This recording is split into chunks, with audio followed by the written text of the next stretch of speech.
Welcome to Real Chat with Kat, the podcast that's all about real conversations for real transformation. I'm your host, Kat Pulcinelli, professional speaker, MC, and best-selling international author. Here, we tackle the tough stuff, the mud that we all have found ourselves in. We talk about the pivots, the challenges, and the victories that shape our lives and our businesses. From overcoming trauma and finding your voice to navigating life's unexpected twists, we get raw, honest, and open.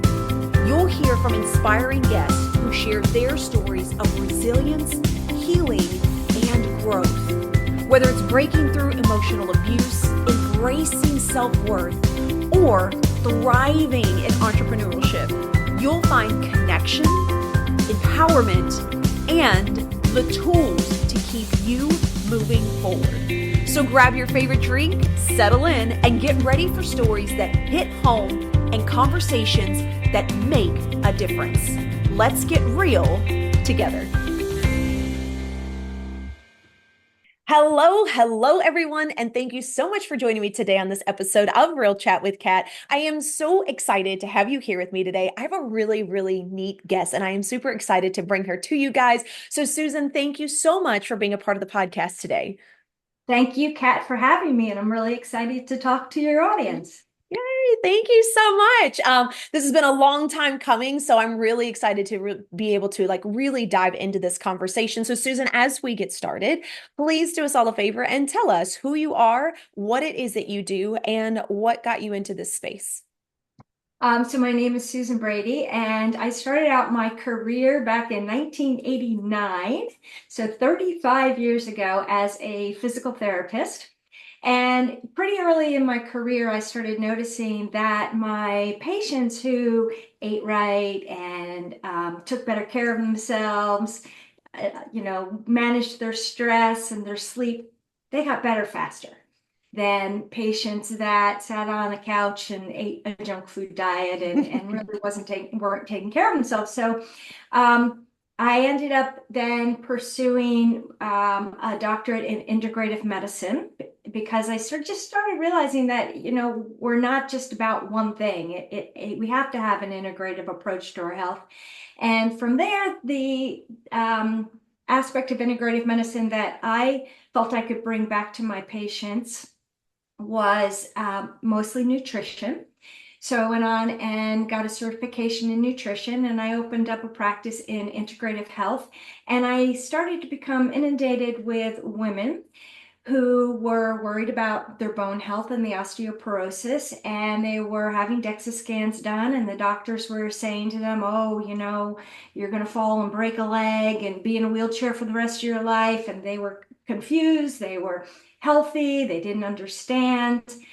And the doctors wanted them to take these medications, and then the patients were finding that some of these medications had pretty substantial side effects. So they were looking for a holistic alternative approach to bone health. And at that point, I was kind of like a jack of all trades, just under the nutrition umbrella. Mm-hmm. But I really started to dive into osteoporosis and started reading everything I could get my hands on in regards to osteoporosis. And I came up with a very holistic approach. And since then, I do dabble in other areas of nutrition, but my focus these days is on a holistic approach to building strong, healthy bones.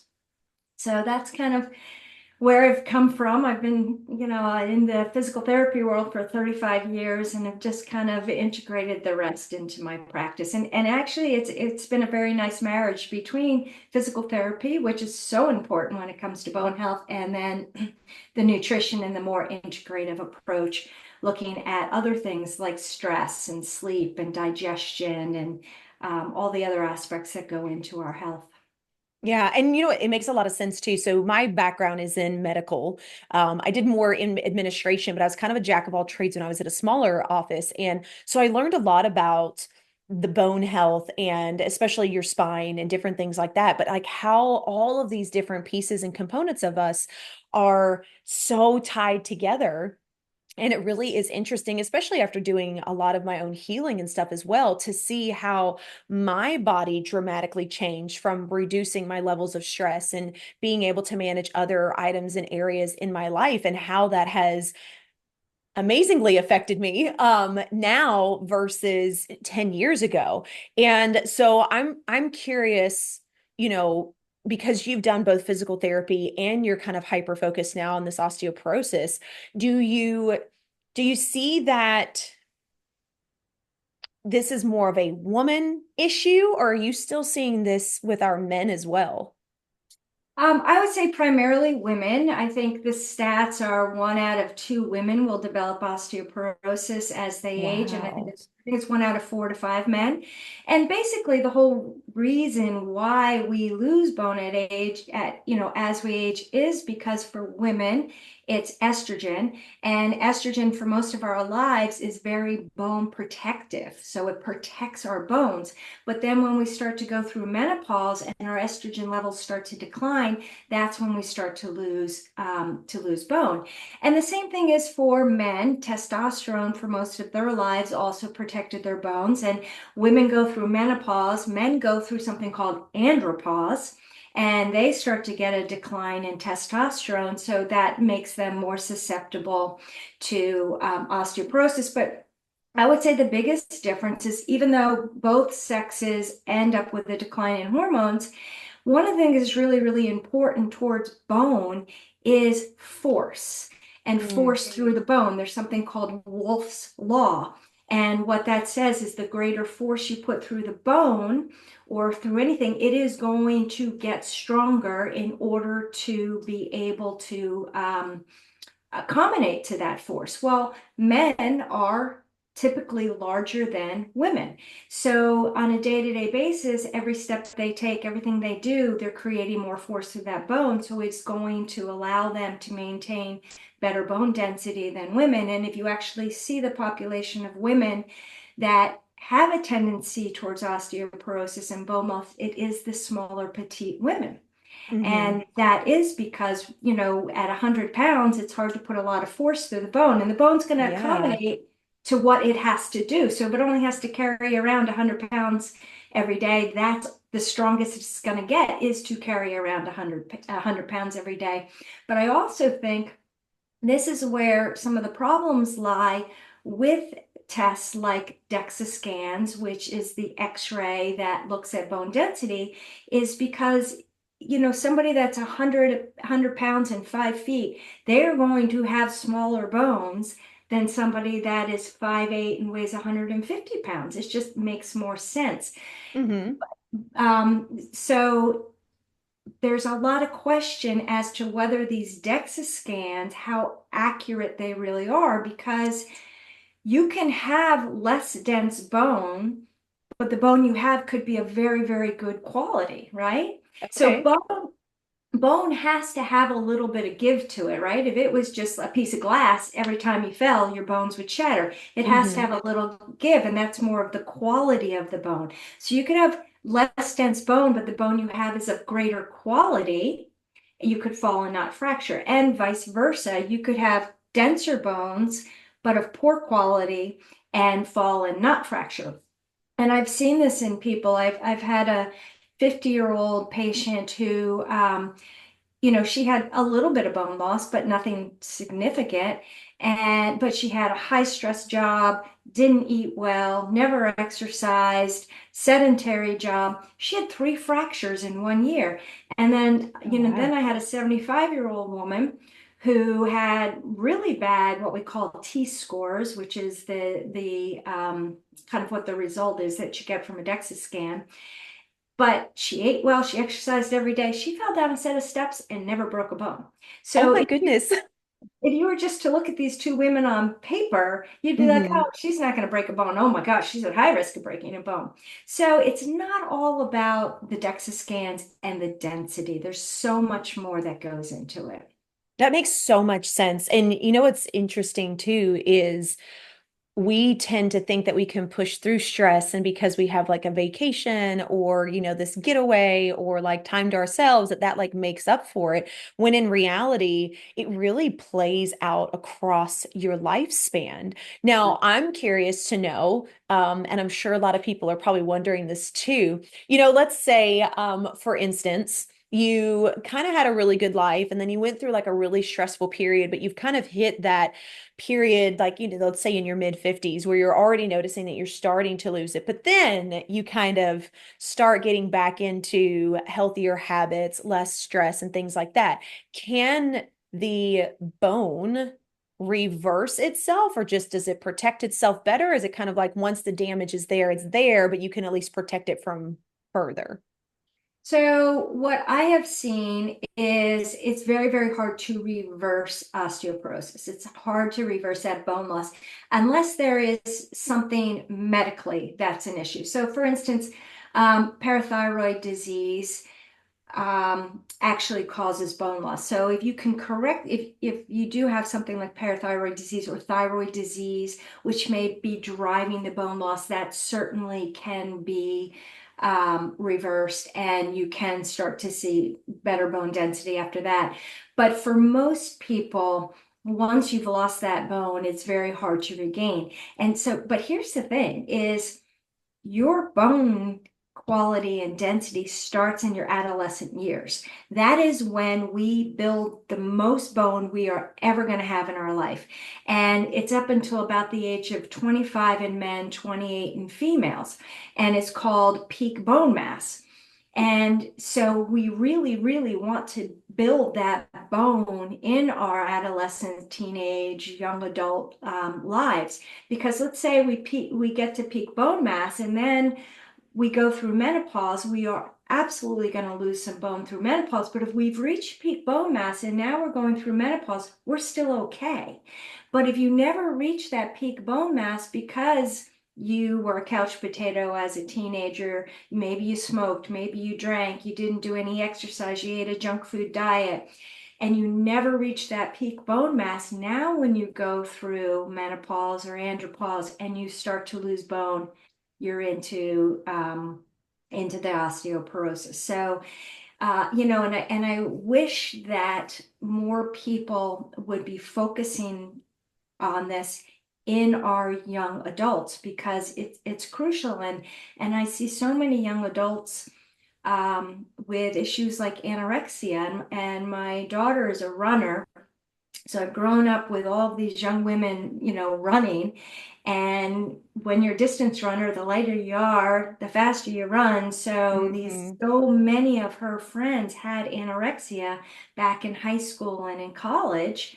Um, and I worry about them now when they go through menopause, because I'm sure they never built you know peak bone mass because they didn't eat when they were that age. And so I do think that our medical community needs to really educate our young women and young men about the importance of our bones. But unfortunately, your bones lie deep inside, so they're kind of out of sight, out of mind, and nobody even Yeah. thinks about it, especially as a young person, you feel like you're invincible, and you're like, oh, that's never going to happen to me. And then all of a sudden, you're 55 and you fall and break a bone.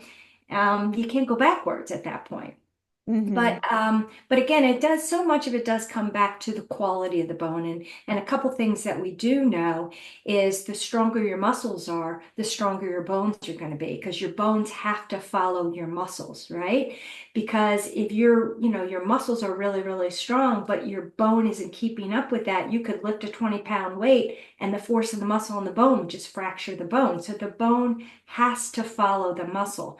So we do know that people that work out and stay strong tend to have better bone quality. Maybe not the density, but definitely the quality.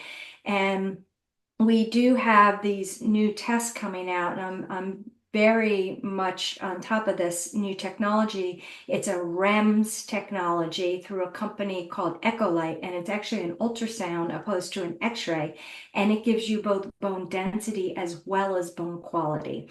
And Ooh. for me, this has been awesome because again, I'll have these women coming into me. They take great care of themselves, they eat right, they exercise every day, they're healthy as can be, and yet they're being told that they have bones of a 90-year-old in terms of density. But then when we do these REMS echolights, and yeah, maybe their T-scores aren't great and their density isn't great, but their quality is great. Mm. And so this test also gives you a fragility score, which is 5 years risk of fracture. And, the risk of fracture is like 3%. Whereas, Wow. a doctor looking at a DEXA scan would say, oh my gosh, you fall down, you're going to be in a wheelchair for the rest of your life. So I do think that a lot of technology is coming around to better evaluate bone health, which I think is really, really important. Because I don't think, there's a time and place for medication. But so many of these medications today, once you start, you can never stop them. Because what Yeah. happens is you end up losing more bone the first year after you stop that medication than you were losing previously. So there's a Wow. lot of things that need to be taken into consideration when you're dealing with bone health. And for the medical community, the way they're educated is you have this diagnosis, you get this medication. Hmm. And luckily, I think people are starting to understand and come around to the fact, wait a minute, wait a minute, wait a minute. Let's see if there's something I can do with other aspects like nutrition. I also focus a lot on digestion and gut health because it's so important in terms of health throughout the body. Yeah. And you know what's interesting too? I was thinking about this when you were talking about the way that your muscles protect your bone and how it can keep them healthier, right? And I think about this because I was always a very athletic, very fit in sports, like doing all the things kind of a person. And it wasn't until probably about 15 years ago when I did something to my lower back. And I realized, like now thinking back to that, that at that point in time, I had literally like stopped everything. I was working a full-time medical job. I was sitting a lot. I maybe walked around the block at lunchtime, but I was working 50 hours or more a week. And so there wasn't a lot of time to really do anything else. And I went from being really, really active to not really doing much of anything. And then, like, that's when I started noticing, like, oh, I had a back issue. And then, like, my knee started popping, like, all these things started happening. And it's so funny because I got back into working out again and I actually injured myself recently. And I told my husband, I was like, I have to get back into working out because I've noticed that when I take those long breaks, that's when I start realizing that things start happening or things start hurting because there isn't a muscle mass there to protect it, to continue to build. It's just whatever you have right at that point in time. I also want to touch base on nutrition because it's so important regardless of age. And I think that this is going to be for anyone that has kids and teenagers, or if you're a young adult. But what is your take on what you consider to be a nutritional diet? I feel like there's so many things, and some people say take all these vitamins and do all this stuff or eat only this fruit and vegetable. And I feel like there's a lot more to it than that. So I'm curious to know your take on the nutrition piece. So I think a couple things. I think nutrition is the foundation of our health. I mean, you have to put gas in your car in order to drive. You have to put nutrients in your body for your body to run. And I think I made a mistake when my kids were in third grade giving a lecture on nutrition. It was right after 9/11, so this wasn't the best analogy. But I said if you go to a junkyard and you get junk metal to buy a plane and the plane goes up made of junk metal, it's probably going to crash. But if you no, but if you build that plane out of quality materials, it's not going to crash. So I think it's the same thing. When you put in junk, junk food, your body doesn't know what to do with it. It's looking at Mm-hmm. all these Frankenstein foods that we have, all these man-made chemicals that we're putting in our body, and it doesn't know what to do with it, and it can't use it for energy and metabolism and cell differentiation and regrowth and rebuilding our bodies. And our bodies are turning over cells every single day, and they need these nutrients in order to make quality cells and quality tissues. So I do think that the nutrition piece is critical. I'm a huge believer in food first. I know everybody wants to take these supplements. Supplements are just that. They are to supplement a diet when you're not getting the nutrients you need from your food.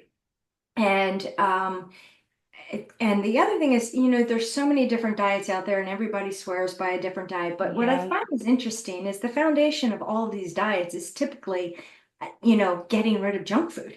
And so is one of the reasons why all these diets might work for different people is because you're just getting the crap out of their diet. So they're actually getting real food. I don't know anyone that's been healthy eating a junk food diet. But if you look at like the paleo diet, very high in vegetables.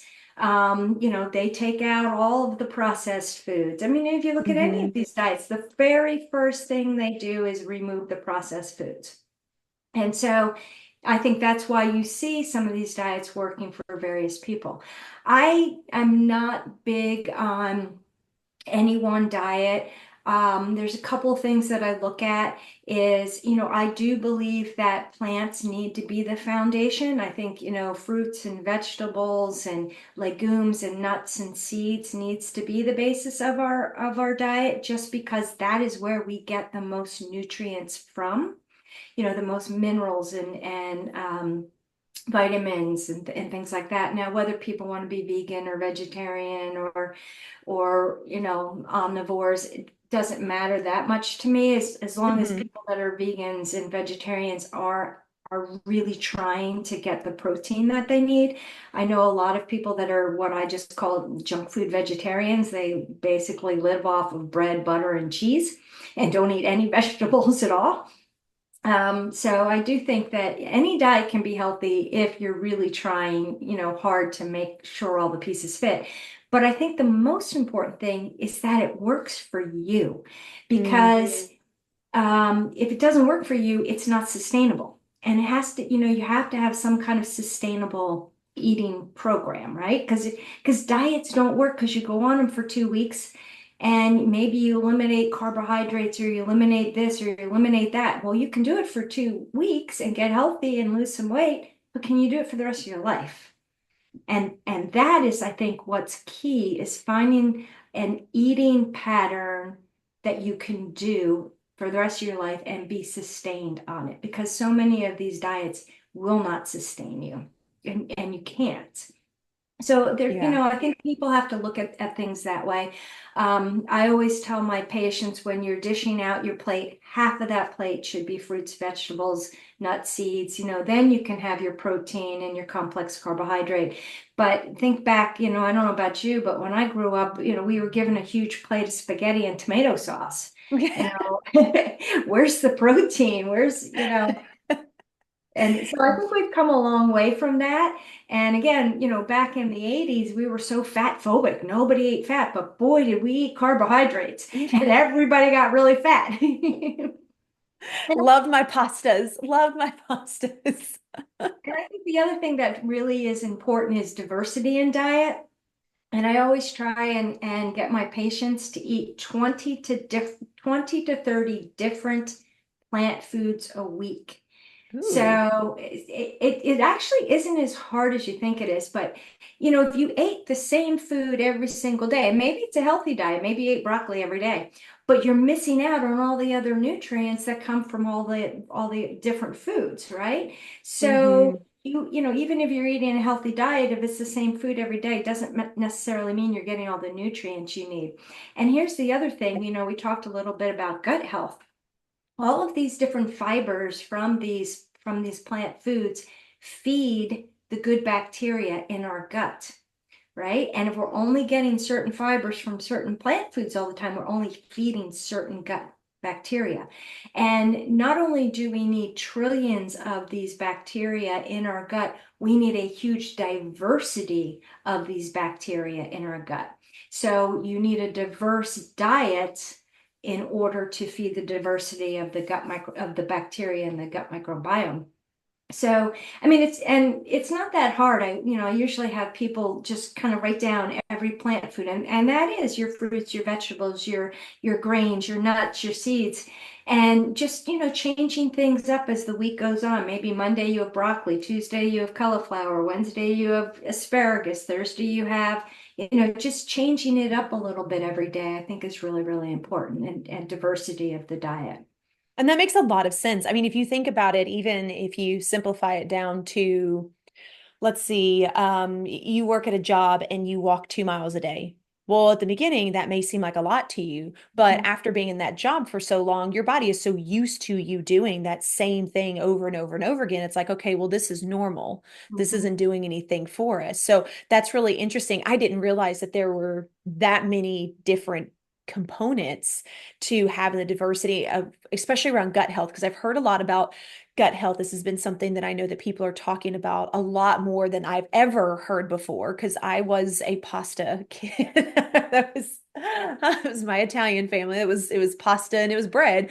And I'm the opposite, where I don't really touch any of that. I do try to also, I have smaller plates so that if I know that I need to eat something, I put what's on that plate instead of having this big giant plate and then needing to throw it away or feeling like I need to eat it because it's there. But I love that you're coming back to the simple fact that any diet can work for anyone. You just have to figure out which one works specifically for you. And I love that you said that, because I don't think that a lot of people realize that, or we get in these conversations, or we hear some type of ad where it's like you can lose 20 pounds in 1 month, and it's like that's great and all, but it's kind of like the get rich quick schemes, I feel like, and not a lot of people pay attention to that because they're just trying to get rid of the weight and feel better about themselves, instead of realizing that this should be a lifelong thing that you want to continue building within your body. Just like when you think about personal development,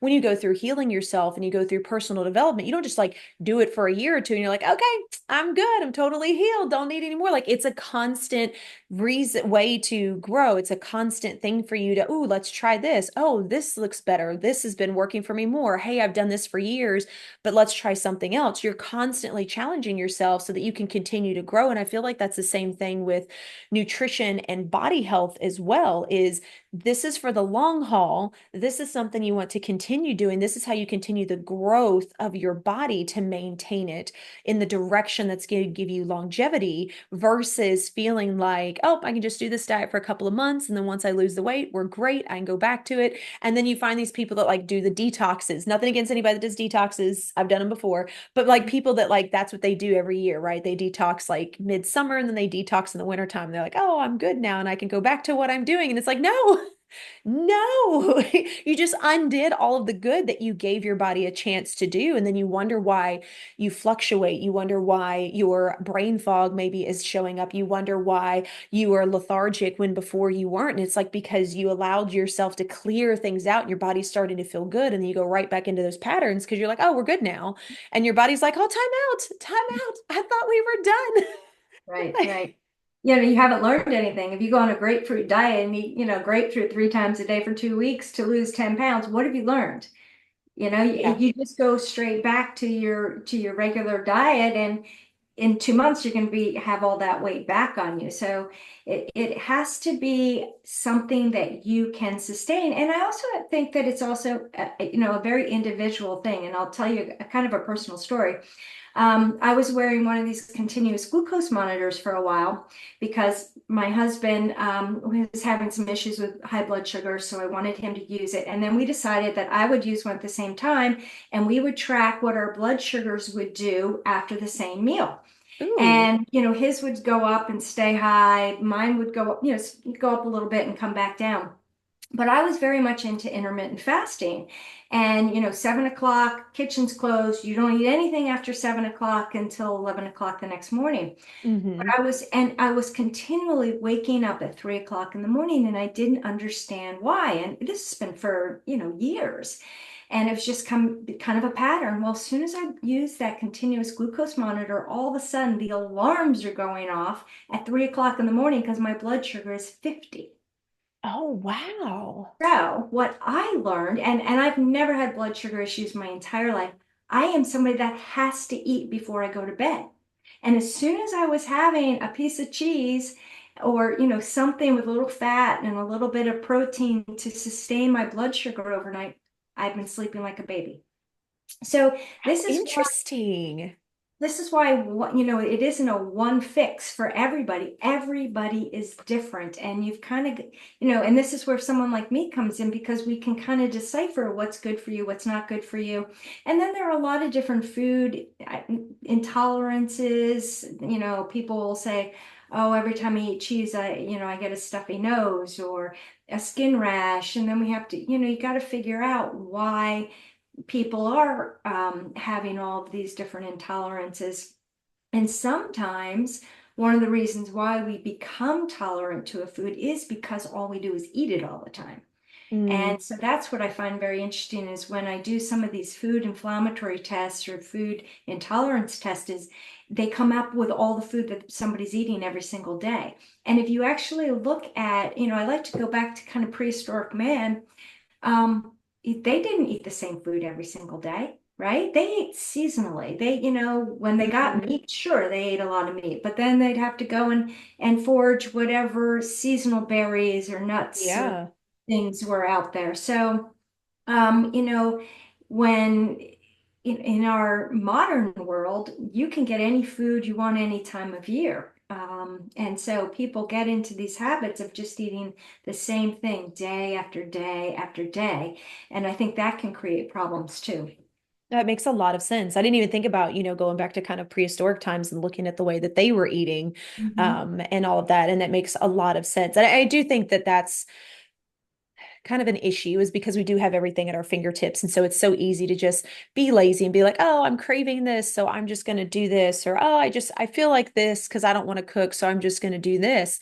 My husband and I have even been really, more aware of when we do things like that. Because sometimes if we're traveling, you're eating out, right? So it's like, okay, if we are going to eat out, how can we do something a little bit different? Maybe we like binge on this one meal that we're just like so in love with, but then, okay, then the next one we're going to do a salad and do something else and maybe do something a little lighter and give the body a rest and stuff like that. So we've learned to be a little bit more conscious and aware of as we're eating those foods, even if we do decide to go eat out, so that we aren't just putting in whatever fat, lazy, greased things is out there because it's so easy to do, right? There's always some type of burger joint that's down the street. There's always some type of, Mexican restaurant or Taco Bell or, like there's all of these horrible things for you. And so you really have to be not only aware, but willing to be like, okay, this is what I'm craving. What could I have that's maybe a healthier option? And does that mean I have to drive a little bit further? Sure. Does that mean I have to maybe order it? Fine. But at least you're being aware of a little bit more of what you are putting in your body, which I think is anything when it comes to mind and body, is being aware of what you are intaking, whether it's your stress levels, whether it is food, whether it is the type of exercise that you're doing, like being aware of what you are doing to your body and what you are putting in it, because ultimately you are molding the direction that your body is going to go as you age. So oh, I've learned so many things. I honestly didn't know that much about osteoporosis. I mean, even being in the medical field, I just knew that like you got old, you got holes in your bones is what we kind of associated it with, right? And then like you could break things. But this makes so much more sense. And I think it also takes the scare factor out of it as well, as like there are things that you can do. There are things that you can help to maybe not necessarily prevent, but create the longevity of it so that you don't run into these issues. And I love the piece of advocating for yourself when you do go for these tests, because and I've talked about this on my podcast several times recently, of like doctors are amazing, they're really great at what they do, and we should know our bodies better than anyone. And so being very aware of that and realizing that, like, I hear what you're saying, but I don't agree with that. What research can you do? What can you bring back and say, hey, look, I actually looked at this.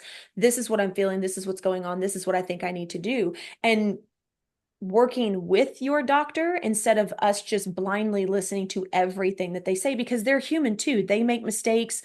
It's just part of the human person, right? And I think that a lot of people are starting to get a little bit more away from that, where they are starting to make sure they understand things a little bit more and paying attention to their body more, so that there is a little less of mistakes that can happen.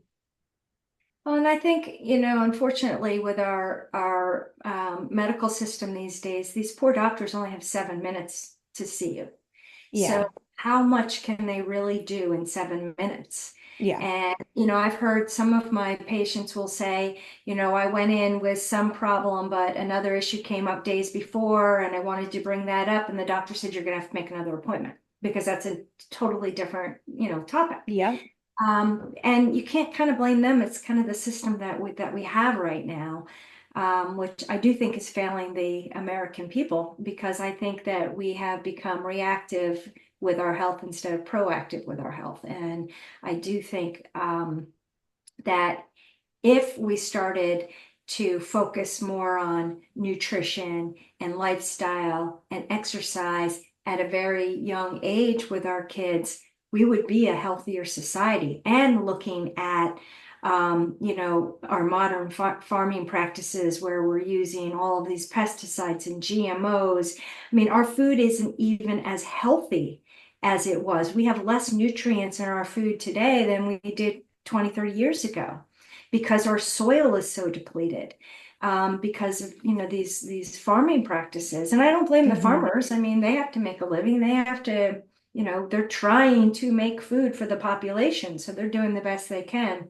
So Hmm. I do think that things need to change a little bit in terms of how we're looking at things. And here's the thing: do you realize that insurance, medical insurance, won't even cover a nutrition consult? And what is more foundational and preventative to our health than nutrition? And Yeah. they don't cover it. So, and people do still think, I mean, I think people are starting to understand they're not going to get all they can get out of the medical system just by using insurance and conventional medical services. And they're starting to be willing to pay more out of pocket for things, because I'm a completely cash practice. I tried to take insurance for a while, but it would take me hours to fill out these forms and fight with the insurance company to get somebody $20. I'm like, it's not worth Hmm. my time. I can't do that.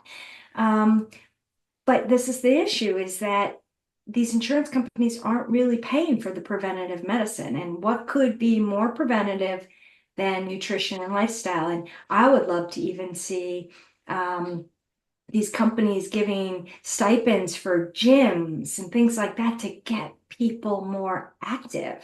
Hmm. And, you know, I don't know. We got a long ways to go with that. I think we're learning though. There's a lot more, there's a lot more knowledge, there's a lot more information, there's a lot more people coming forward, and I do feel like that is the first turning point, right? But I do agree with you. Even working in the medical field, it really frustrated me to know that, like, the first thing that everybody gets is some type of medication, some type of prescription, versus sitting down and being able to have a conversation to understand the underlying issues.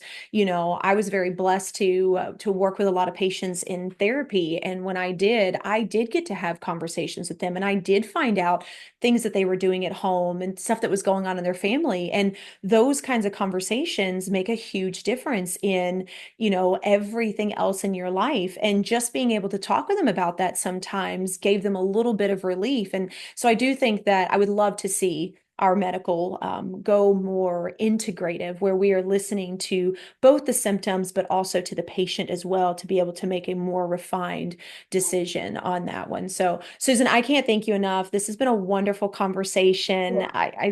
Oh, just, I love this kind of stuff.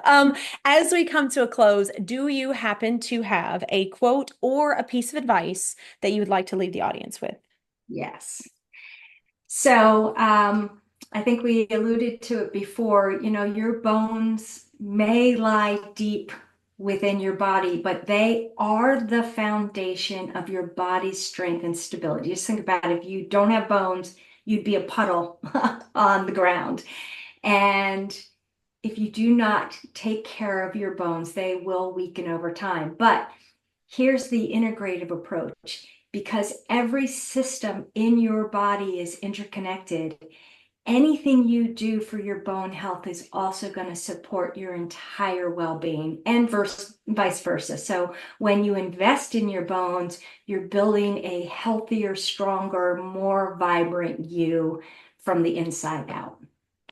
I love that. That's such a great message. What a good thing to end on. So, Susan, do us all a favor then and tell everybody, how can they connect with you? How can they find you? How can they be in your world? So you can go to my website, nurturedbones.com. So I am Nurtured Bones. And best thing to do if you want more information is book a free 20-minute call. Happy to jump on a call, discuss any issues you have with your bones or nutrition. Happy to do either one and see if it's a good match and we can work together. I love that so much. Susan, thank you again so much for being a part of the podcast today and sharing your knowledge. Thank you for having me. It's been a joy. You are so welcome to everybody else out there. I hope you really, really are starting to hear this theme that has been coming over the podcast the last several months, and that really is this advocacy and understanding of our own selves and being present with ourselves and being the person to say, nope, I don't agree with this. This is what I know that I need. We do have other ways to be helped through things when we are struggling, but we need to get back to understanding ourselves and trusting when we know that our bodies are telling us something different. So, so much information here today. Do some research, reach out to Susan, have a conversation.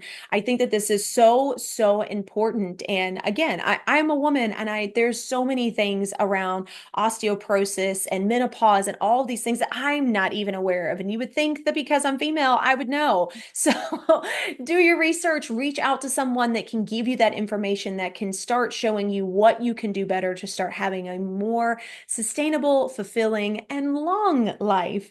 And until next time, do one thing positive for someone each and every day and see the difference that it makes in your life. Catch you later. Thank you so much for tuning in to Real Chat with Kat today, where real stories meet real solutions. If you love today's episode, don't forget to subscribe, leave us a review on Apple, and share this with someone who may also need to hear this as well.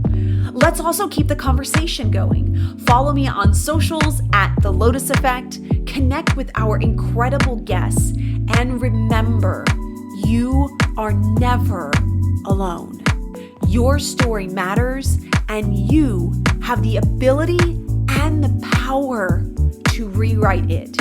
You always have a choice. Until next time, stay strong, stay inspired, and keep showing up as the incredible, unstoppable